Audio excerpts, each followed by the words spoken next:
بسم اللہ الرحمن الرحیم۔ السلام علیکم۔ ایک دفعہ فلسطین کے قبیلہ جبینہ میں ایک عجیب واقعہ پیش آیا۔ قبیلہ جبینہ فلسطین کا ایک مشہور اور بڑا قبیلہ تھا، جہاں مسلمان اور یہودیوں کی بڑی تعداد رہتی تھی۔ یہاں ہر شخص کو اپنے مذہب اور عقائد کے مطابق عبادت کرنے کی کھلی چھوٹ تھی۔ ایک دفعہ چند مسلمانوں نے سلطان کے سامنے شکایت لگائی کہ یہودی بکرا یا دمبے کے گوشت میں سور یعنی خنزیر کے گوشت کی ملاوٹ کرتے ہیں، جو کہ نہ صرف یہودی کھاتے ہیں بلکہ دھوکے سے یہ یہودی اپنے زائد منافع کی خاطر مسلمانوں کو بھی فروخت کر دیتے ہیں۔ یہ الفاظ سنتے ہی سلطان صلاح الدین ایوبی کے حکم پر ان کے وزیروں نے اسلامی شریعت کو لاگو کرتے ہوئے تمام عیسائیوں، یہودیوں اور مسلمانوں کو آگاہ کیا کہ کوئی بھی شخص یا کوئی بھی قصائی وغیرہ خنزیر کا گوشت استعمال نہیں کرے گا، یعنی خنزیر کے گوشت پر مکمل پابندی تھی۔ کسی بھی حال میں کہیں پر بھی یہ گوشت نہیں ملنا چاہیے۔ اس اعلان کے ہونے کے بعد چند یہودی بڑے پریشان ہوئے، کیونکہ یہ لوگ خود بھی خنزیر کھاتے تھے اور دیگر یہودیوں کو فروخت بھی کرتے تھے۔ اس کے ساتھ ساتھ یہ دھوکے سے خنزیر کے گوشت کو دیگر حلال گوشت میں شامل کر کے اسے فروخت بھی کرتے تھے۔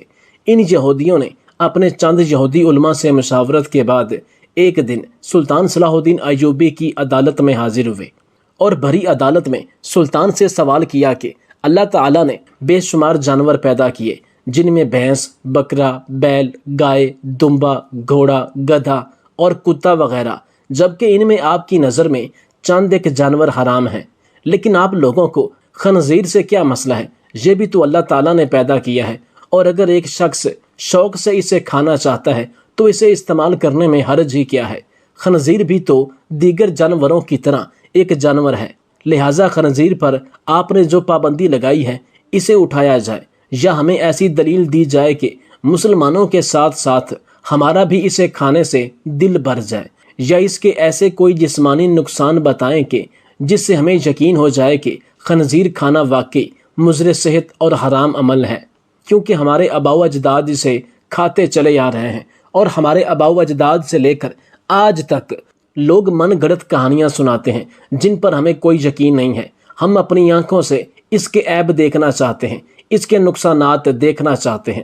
سلطان صلاح الدین ایوبی نے ان یہودی عالموں کے سوال تحمل سے سنے اور ان سے کہا کہ جیسا کہ آپ نے کہا کہ خنزیر کے متعلق آپ کے آباء و اجداد سے لے کر آپ تک اس کے متعلق من گھڑت کہانیاں پیش کی جاتی ہیں، لہٰذا آپ کو اگر خنزیر کے عیب دیکھنے ہیں یا اپنی آنکھوں سے اس کے جسمانی نقصانات دیکھنے ہیں، یا یہ دیکھنا چاہتے ہیں کہ آخر خنزیر ہی تمام جانوروں سے گھٹیا کیوں مانا جاتا ہے، ان سب چیزوں کا عملی مظاہرہ دیکھنا چاہتے ہیں، تو کل آپ اپنے کسی بھی ایک خنزیر کو لے کر میری عدالت کے ساتھ واقع بڑے میدان میں آ جائیے گا۔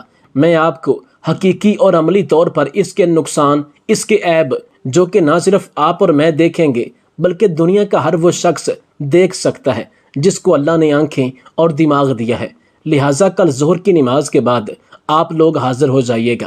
سلطان کی یہ بات سن کر یہودی علماء واپس چلے گئے، لیکن پورے فلسطین میں یہ بات پھیل گئی کہ اگلے دن یہودیوں کے دیے گئے چیلنجز کا جواب سلطان صلاح الدین ایوبی عملی طور پر دینے والے ہیں۔ قصہ مختصر یہ کہ اگلے دن نماز ظہر کے بعد تمام یہودی عالم اور لوگوں کا جمع غفیر مقرر کردہ جگہ پر حاضر ہو گئے۔ سلطان نے یہودی عالموں سے پوچھا کہ آپ اپنا جو سب سے سمجھدار، خوبصورت، ذہین خنزیر لے کر آئے ہیں، تو یہودیوں نے سامنے کر دیا۔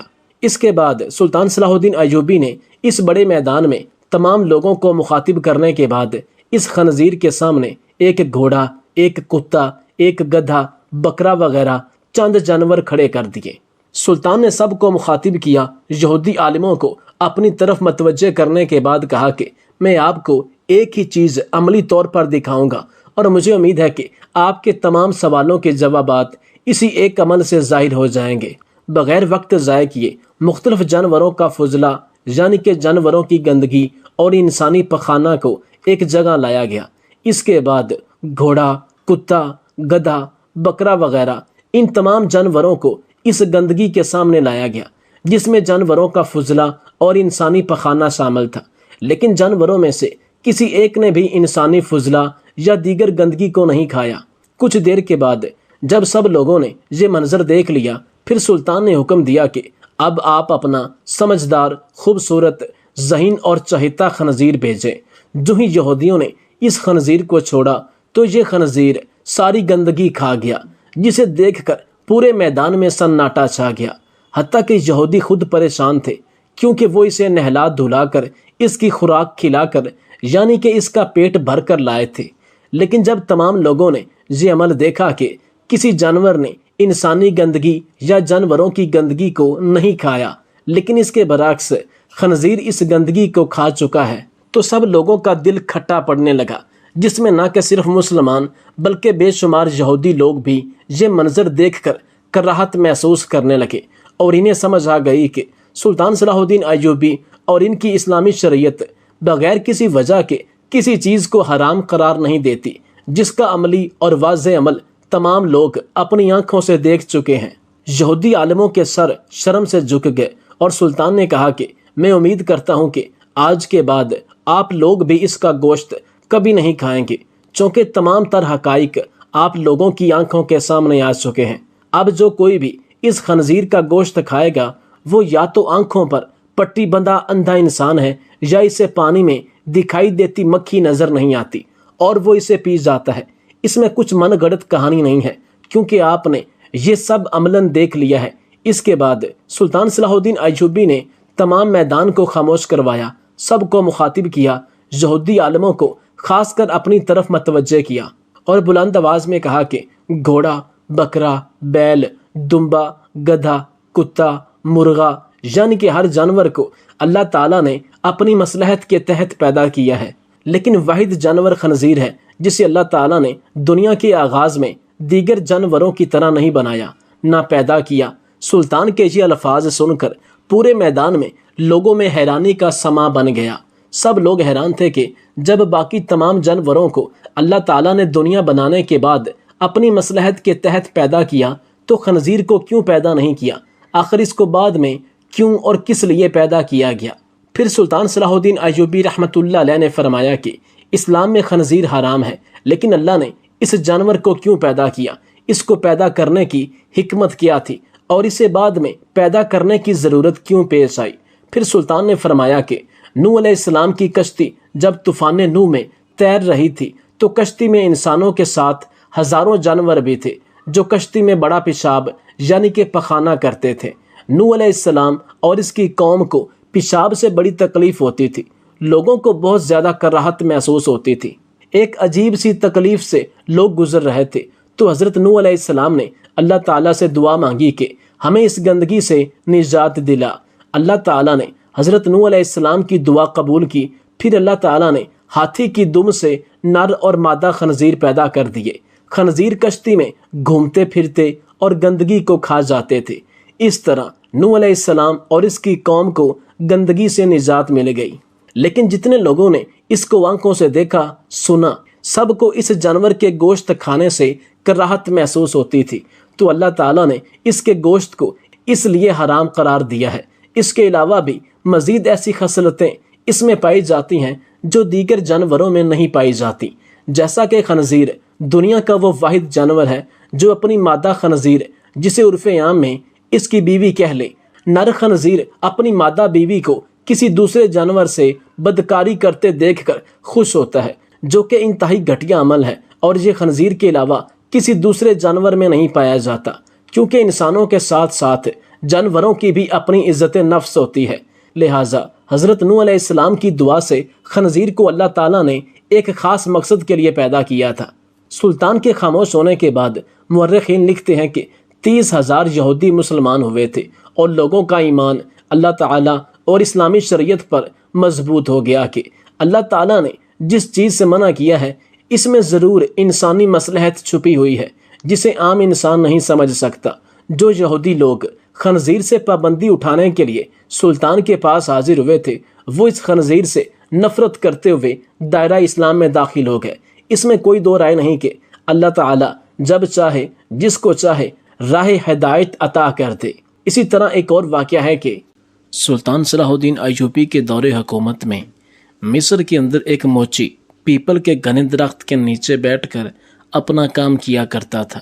پھٹے پرانے بستے سیتا اور جوتے مرمت کرتا، پھر اسے جا کر کہیں اتنے پیسے ملتے کہ وہ اپنا اور اپنے بچوں کا پیٹ بھر سکتا تھا۔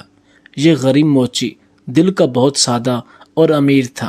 وہ اپنے ساتھ صبح ایک روٹی لے کر آتا اور دوپہر میں وہی روٹی پانی کے ساتھ کھا کر اللہ تعالیٰ کا شکر ادا کرتا۔ روٹی کا ٹکڑا لے کر وہ اس کے چھوٹے چھوٹے ٹکڑے کر کے چڑیوں کو ڈال دیا کرتا۔ چڑیاں درختوں کے پاس اس کے پاس آ کر چوں چوں کرتے ہوئے روٹی کے وہ ٹکڑے کھاتیں اور پھر اڑ جاتیں۔ کھانا کھا کر اور چڑیوں کو کھلا کر وہ تھوڑی دیر کے لیے برگد کے نیچے آرام کیا کرتا تھا اور نماز پڑھ کر پھر سے اپنے کام میں مصروف ہو جاتا تھا۔ ایک دن ایک مسافر موچی کے پاس اپنا قیمتی جوتا مرمت کروانے آیا۔ وہ دیکھنے میں کوئی نیک آدمی لگتا تھا۔ اس نے سفید کپڑے پہن رکھے تھے، سر پر سفید ٹوپی اور ہاتھ میں تسبیح بھی تھی۔ اس وقت موچی کھانا کھا کر ٹکڑے چڑیوں کو ڈال رہا تھا۔ مسافر نے دیکھا کہ روکھی سوکھی روٹی میں بھی موچی نے ایک ٹکڑا چڑیوں کے لیے بچایا ہے اور پھر ہاتھ اٹھا کر اللہ تعالیٰ کا شکر بھی ادا کر رہا ہے۔ مسافر نے اس سے کہا، کیوں میاں، تم سوکھی روٹی کھا کر بھی اللہ کا شکر ادا کر رہے ہو، جبکہ اس دنیا میں کتنے ایسے لوگ ہیں جو اچھے اچھے کھانے اور پھل کھا کر بھی اللہ کا شکر ادا نہیں کرتے، آخر بات کیا ہے؟ موچی نے کہا، اے مسافر بھائی، میں کسی سے کم نہیں ہوں۔ اللہ تعالیٰ نے مجھے سب سے بڑی دولت صحت عطا کی ہے۔ صحت نہ ہو تو انسان سب کچھ ہوتے ہوئے بھی کچھ نہیں کھا سکتا۔ میرے ہاتھ پاؤں سلامت ہے، کام کر سکتا ہوں اور صبر کی دولت تو میرے پاس ہے، پھر میں اللہ کا شکر کیوں نہ ادا کروں؟ یہ چڑیاں پڑوسی ہیں، ان کا بھی حق ہے، میں پڑوسی کا حق ایک نوالے سے ادا کرتا ہوں۔ اس سے میرا کچھ نہیں بگڑتا، اس سے میرا کوئی نقصان نہیں ہوتا، بلکہ اس کی چوں چوں سے میری ہمت اور بڑھ جاتی ہے۔ مسافر یہ سن کر بہت خوش ہوا۔ اس نے قرآن پاک کی چند آیات پڑھی۔ موچی نے وہ تمام آیات ادب سے سنی اور کہا، ان آیات کا مطلب مجھے بھی سمجھا دیجیے۔ تو مسافر نے کہا، ان آیات کا مطلب یہ ہے کہ اے اللہ، بادشاہی کا مالک تو ہے، جس کو چاہے بادشاہی دے اور جس کو چاہے عزت دے، جس کو چاہے ذلت دے، تیرے ہی ہاتھ میں بھلائی ہے، بے شک تو ہر چیز پر قادر ہے۔ موچی نے مسافر کا جوتا مرمت کرتے ہوئے کہا، میں آپ سے مزدوری نہیں لوں گا، آپ مجھے چند آیات یاد کروا دیں، میں زبانی پڑھا کروں گا۔ مسافر نے موچی کو یہ آیات یاد کرائیں اور سلام کر کے چلا گیا۔ اسے آج بہت خوشی تھی، اس نے آج بہت اچھا سودا کیا تھا۔ اس کو جب بھی وقت ملتا وہ یہ آیات پڑھتا رہتا تھا۔ یہ آیات اسے اتنی پیاری لگتی تھی کہ وہ ننھی منی چڑیوں کو بھی جھوم جھوم کر سناتا۔ چڑیاں جب چوں چوں کرتی وہ کہتا، واہ بھائی واہ، آخر تمہیں بھی آیات یاد ہو گئیں۔ اسی طرح کئی دن گزر گئے اور کافی دن کوئی بھی جوتے مرمت کروانے نہیں آیا۔ موچی کے پاس تھوڑے سے پیسے تھے جن کا وہ آٹا لے کر آ گیا۔ کچھ دن کے لیے تو کھانے کا انتظام ہو گیا، لیکن اس کے پاس کام ابھی تک نہیں آیا تھا۔ آٹا بھی ختم ہو چکا تھا، چڑیاں بھی روٹی کا انتظار کرتے ہوئے چلی گئی تھیں۔ موچی نے کئی دفعہ اٹھ کر پانی پیا، اسے بھوک لگ رہی تھی، ساتھ میں اسے اپنے بیوی اور بچوں کی بھی فکر تھی۔ شام کو تھکا ہارا گھر آیا، گھر میں کوئی اناج نہیں تھا، سب لوگ بھوکے پیٹ ہی سو گئے۔ اس عالم میں 2 دن اور گزر گئے، پانی کے سوا ان کے پیٹ میں کچھ بھی نہیں تھا، سب بھوک سے نڈھال ہو گئے تھے۔ گھر میں کوئی ایسی چیز موجود نہیں تھی جسے بیچ کر آٹا یا کھانے کی کوئی چیز لے کر آتے۔ موچی کی بیوی رونے لگی اور بولی، یہ معصوم بچے مر جائیں گے، 4 دن سے ان کے پیٹ میں ایک بھی دانہ نہیں گیا، ان بچوں کا کیا قصور ہے؟ سامنے والے گھر جاؤ، وہاں آج دعوت ہے، باہر دیگیں پک رہی ہیں، تم پڑوسی سے تھوڑا کھانا یا پیسے مانگ کر لاؤ تاکہ ان بچوں کا پیٹ بھر جائے۔ موچی اداس بیٹھا تھا، کہنے لگا، نیک بخت، سامنے والا پڑوسی بڑا گھمنڈی ہے، بے حد مغرور ہے، میں کسی کا احسان نہیں لینا چاہتا، مگر ان بچوں کی حالت مجھ سے دیکھی نہیں جاتی، مجھے اس سے کوئی امید تو نہیں، پھر بھی اگر تم کہتی ہو تو میں چلا جاتا ہوں، شاید اللہ اس کے دل میں رحم ڈال دے۔ موچی اپنے پڑوسی کے پاس گیا اور اسے سلام کیا، ساتھ کہا کہ 4 دن کی بھوک نے مجھے مجبور کر دیا ہے کہ میں اپنے بچوں کے لیے آپ سے کھانا مانگنے آیا ہوں، یا کم سے کم آپ مجھے کچھ پیسے ہی ادھار دے دیں، میرے پاس جیسے ہی پیسوں کا انتظام ہوگا میں آپ کو واپس کر دوں گا۔ بچوں کی حالت مجھ سے دیکھی نہیں جا رہی، آپ کو یقین نہ آئے تو آپ میرے گھر دیکھ لیں، اگر آج بھی ان کو کھانے کو کچھ نہ ملا تو وہ مر جائیں گے۔ پڑوسی نے ہنستے ہوئے کہا، تو بڑا چالاک ہے، گھر کے باہر دیگیں پکتی ہوئی دیکھی تو سوچا کہ کیوں نہ مانگ کر کھانا لا کر مزے سے اڑاؤں۔ ارے بدبخت، محنت کر، پیسے کمانا بڑا مشکل کام ہے، میں نے بھی بہت محنت کی ہے تب کہیں جا کر یہ گھر بنا ہے، تم جیسے مفت خورے پر پیسے کیوں ضائع کروں، اب جا بھاگ جا۔ موچی بیچارہ خاموش کھڑا رہا۔ پڑوسی نے اپنے ایک ملازم کو آواز دے کر کہا، ارے ذرا اس کمبخت موچی کو دھکا دے کر گھر سے باہر تو نکالو، کھانے کی خوشبو پر فقیروں کی طرح لپک کر آیا ہے، میرا پیسہ حرام کا نہیں جو ان پر ضائع کروں۔ 2-3 نوکر بھاگتے ہوئے آئے اور موچی کو دھکا دے کر گھر سے باہر نکال دیا۔ موچی میں طاقت تو تھی نہیں، دھکے کھا کر نیچے گر پڑا، نیچے پڑے پتھر سے پیشانی ٹکرائی اور خون بہنے لگا۔ جیسے تیسے کر کے اٹھا اور پیشانی پر ہاتھ رکھا، مسجد کی طرف چل دیا۔ اس میں گھر جانے کی ہمت ہی نہیں تھی، اس کے گھر بچے تو کھانے کی آس لگائے بیٹھے تھے، باپ کا انتظار کر رہے تھے۔ مسجد میں جا کر اس نے پہلے تو پیشانی صاف کی اور پھر وضو کر کے نماز پڑھی اور پھر دعا میں اللہ تعالیٰ سے رو رو کر گناہوں کی معافی مانگی۔ روتے روتے کہنے لگا، اے اللہ، بادشاہی کا مالک تو ہی تو ہے، تو جسے چاہے عزت دے اور جسے چاہے ذلت دے، تیرے ہی ہاتھ میں بھلائی ہے، تو ہر چیز پر قادر ہے۔ وہ موچی بیچارہ روتا رہا اور یہ آیات پڑھتا چلا جا رہا تھا۔ اتنے میں مسجد میں ایک آدمی آیا، اس نے موچی کی زبان سے یہ الفاظ سنے اور اس کے دل پر بہت گہرا اثر ہوا۔ اس نے وضو کر کے نماز پڑھی اور موچی کو سلام کیا اور کہا، میں ایک تاجر ہوں اور اپنا سامان لے کر اس شہر میں آیا ہوں، آتے ہی مجھ پر یہ مصیبت ٹوٹ پڑی کہ میرا وفادار ساتھی مر گیا اور اب مجھے ایک ملازم کی ضرورت ہے۔ تم بھی اللہ کے گھر میں ہو اور میں بھی اللہ کے گھر میں ہوں، اگر تم میرے کام کرو تو میں وعدہ کرتا ہوں کہ تمہیں تمہارا حق پورا دوں گا، اور تم بھی وعدہ کرو کہ وفاداری سے کام کرو گے۔ موچی نے اللہ کا شکر ادا کیا کیونکہ اللہ تعالیٰ نے اس کی دعا سن لی تھی۔ اس شخص نے موچی کو کچھ رقم دی، موچی نے اسے کھانا خریدا اور گھر لے گیا۔ سب نے ساتھ مل کر کھانا کھایا۔ موچی نے تاجر کے ساتھ مل کر کام کرنا شروع کر دیا۔ تھوڑی ہی مدت میں اس کے پاس بہت سے پیسے جمع ہو گئے۔ جب سوداگر اپنے وطن واپس جانے لگا تو موچی نے خود تجارت شروع کر دی۔ اللہ تعالیٰ نے برکت دی اور وہ موچی کچھ ہی عرصے میں شہر کا امیر ترین آدمی بن گیا۔ اس نے ایک خوبصورت گھر بنوایا اور وہی آیات جو وہ ہر وقت پڑھا کرتا تھا ایک پتھر پر لکھوا کر اپنے مکان پر لگوا دی۔ اس کے ہاں کئی نوکر کام کیا کرتے تھے۔ باورچی خانے میں بہت سارا کھانا پکتا تھا۔ کوئی غریب آدمی آتا تو موچی اسے عزت سے بٹھاتا، کھانا کھلاتا اور اس کی مدد کرتا۔ برگد کے درختوں پر جو چڑیا رہتی تھی وہ انہیں بھی بھولا نہیں، وہ اب بھی ہر روز انہیں ڈھیر سارا دانہ ڈال کر آتا۔ ایک دفعہ سردی کا موسم تھا، بارش ہو رہی تھی کہ تب ہی دروازے پر کسی نے دستک دی۔ نوکر نے دروازہ کھولا تو ایک آدمی پھٹے پرانے کپڑوں میں باہر کھڑا کانپ رہا تھا۔ نوکر اسے اندر لے آیا اور اسے کپڑے لا کر دے دیے اور باورچی خانے میں لے جا کر اسے گرم گرم کھانا لا کر دے دیا۔ اس آدمی کی یہ حالت دیکھ کر نوکر رونے لگا۔ اتفاق سے موچی اس وقت جاگ رہا تھا۔ اس نے نوکر کو روتا دیکھ کر پوچھا، کیا بات ہے؟ اس نے کہا، حضور، آپ کے دروازے پر جو آیات لکھی ہیں ان کا مطلب آج مجھے سمجھ آیا ہے۔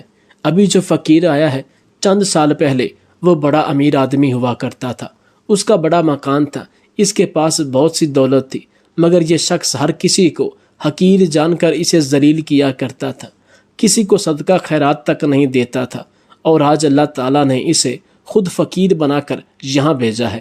میں اس کے گھر میں ملازم تھا، میرا بچہ بیمار پڑا تھا، میں نے اس سے روپے مانگے پر اس نے مجھے دھکے دے کر باہر نکال دیا، میرا بچہ علاج نہ ہونے کی وجہ سے مر گیا، اور آج اسے اس برے حال میں دیکھ کر مجھے رونا آ گیا۔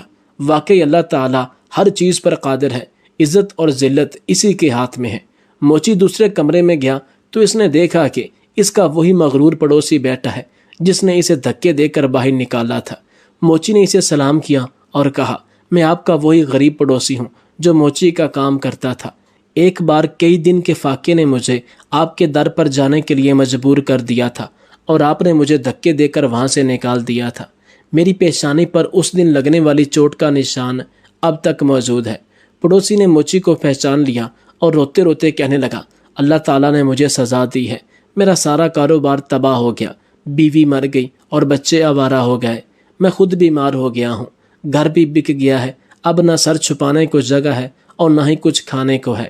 سچ کہتے ہیں کہ جو بھی دولت پر غرور کرتا ہے اس کا انجام برا ہوتا ہے۔